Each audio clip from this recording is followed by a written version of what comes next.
Alright everybody, this is going to be a quick little video to show you guys the secrets of the Bedrock room that was found in our episode 2 of It's a Hard Life.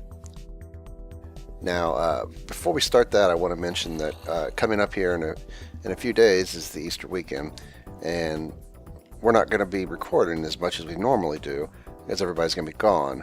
But one of the things we're going to do for you guys, if you are around and you're able to get online, we're going to set up a temp server that's going to start Friday night, and it's going to run through Sunday, through Easter Sunday basically. And it's going to be a Hard Life server, so it's going to have all the same rules that you see in our Hard Life series, and it'll give you guys a chance if you want to come on and play and see how well you can handle It's a Hard Life. Now anyway, you guys saw in episode 2 the big tease about the Bedrock room, and the crew was all freaked out about what it could be, and then of course I, in episode 3, basically tell them, don't worry, it was something I created. And what it was is it was a clock room with some command blocks to make sure that the players didn't have the items that they weren't allowed to have. So I'm going to warp down there and let you see it. Alright, so you can see here is the room. Now I've got the clock disabled at this point because I'm actually using bucket plugins to do this for right now. But the reason I started off with this being a command blocks and a clock room here was because there was the upcoming 1.5 update for Minecraft, and I didn't want to be able to not record this series if Bucket wasn't updated in time. So what I did is I did this with vanilla Minecraft, and I put the structure here near spawn. And the reason I did that is at least on a vanilla server, Bucket may be different, the spawn chunk never unloads. So since this chunk is always in memory loaded, this clock's going to continue to work. If I put this somewhere else in the world and there was no players there, as soon as they leave that chunk, it'll unload, and then this clock will just disappear. This room, this clock will stop functioning, and of course they'll be able to then keep all the items that they're not supposed to. So just to show you the clock here, I keep a little redstone torch here kind of as my starter. This is like a very cheesy little clock. It's probably the worst way to do it, but it works. It's simple. So what I do is I place a redstone torch here, which starts the circuit flowing this way, and before it comes back around to here, I replace the torch with redstone dust. Just like that. The clock is now running. So you can basically see about every second or so it pulses, and when these command blocks receive a pulse, they execute a command. And you'll see the command I have in them is a clear command. The @A symbol means all players. So basically it clears item 392 from all the players' inventory. So if you get the idea with Hard Life, there's so many items you can't have. All the different picks, all the different iron hose, charcoal, some of the seeds and food. So these blocks are all set up to replace those items and basically clear them from the player's inventory. So we'll look at a few here real quick just so you can see. But it gives you an idea if you wanted to make your own room to do the same thing, how easy it is to do. And you could build a more reliable clock circuit if you didn't want to have one like I do. This was simple and easy, and good enough. And I always leave the little redstone torch down here just so I can easily restart it when I want. Couple of blocks here that are special though. You can see this one sets a game rule which sets command block output to false. And what that basically does is it stops these command blocks from outputting to the console. And if you're an op on the server, which I am, every time this thing fires this clock, all these command blocks echo information to the screen, and I don't want to see any of that. So that command block stops that from happening. Now also, somewhere down here, yeah, this one here. This one clears from all players 263 sub item 1. Now 263 is charcoal coal.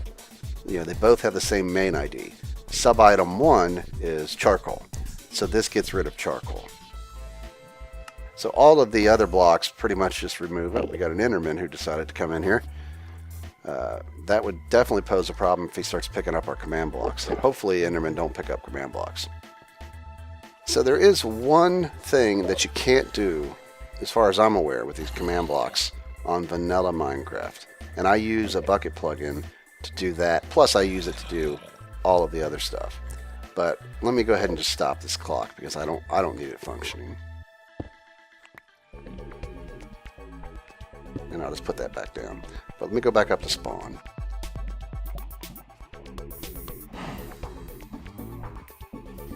One of the things that players can do, when I saw the guy on Reddit who had this idea, and you know, he used command blocks and all that, so it worked with vanilla.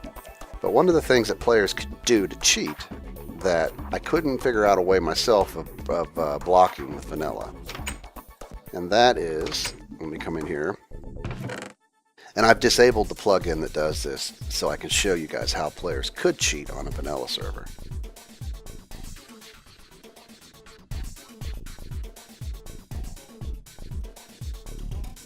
Alright, so we have a couple items here. We'll put the wood planks in as a fire source here for the furnace, and then we're going to cook this wood into charcoal. Now the plugin that I have disabled right now, once you try to place this wood here, it'll tell you that you can't, and it'll stop it from happening. But I don't have that plugin active right now.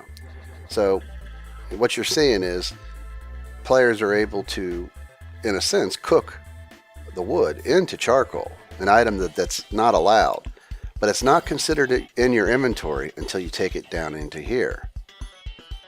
So if a player is smart and they want to cheat the system, they can grab the charcoal and just move it right into the furnace's ignition source.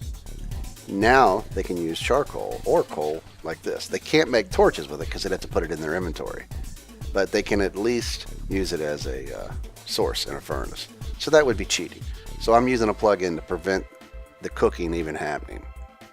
Now, if they do take it and put it in their inventory,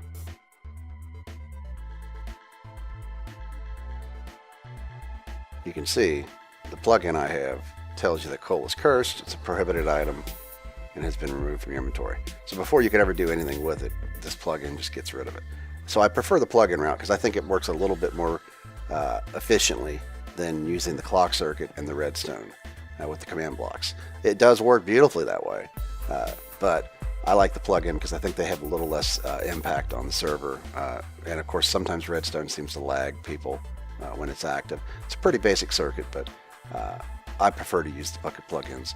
But I have the circuit room down there, and I can use it whenever I want. So hopefully that gives you an idea on how to do that if you would want to make it on your own server, or even do it maybe in single player. You know, gives you an option there for command blocks and all that.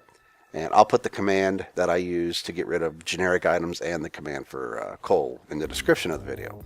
And also don't forget, if you want to come play It's a Hard Life, this Friday we will start a server to run through the weekend, through Easter weekend, to give you guys a chance to try it out for yourself. And some crew I'm sure will pop in there and other fans. So it should be interesting. We'll come on before it's over maybe and look around and see how wealthy you people have been able to become with the Hard Life rules. Obviously the big items to show you how wealthy you are is cobble, iron, gold, and diamonds. So we'll be on hard difficulty and everything else just like we're doing here. It'll have the exact same rules. But we'll put a video up Friday announcing that the server's going live. So just stay tuned for that. So, but hopefully that explains the secret Bedrock room.